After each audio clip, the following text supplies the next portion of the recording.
cho nên sừng ngon vậy đó.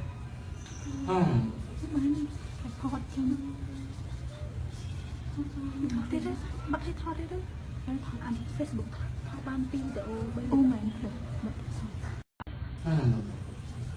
cô mình dùng cái tích ấp nhưng mà làm đây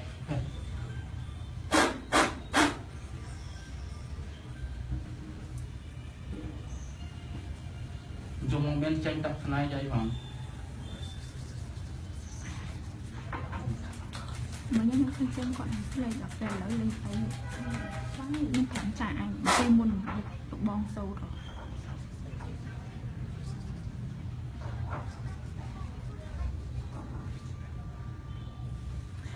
thọ ơi tự học trai luôn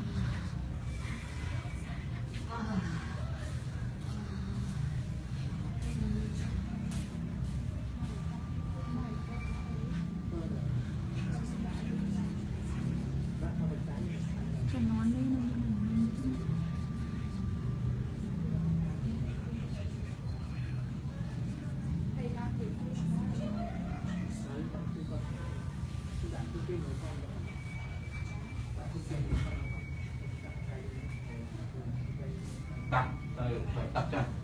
không tranh hả bông tranh này cắt tranh này bắt đấy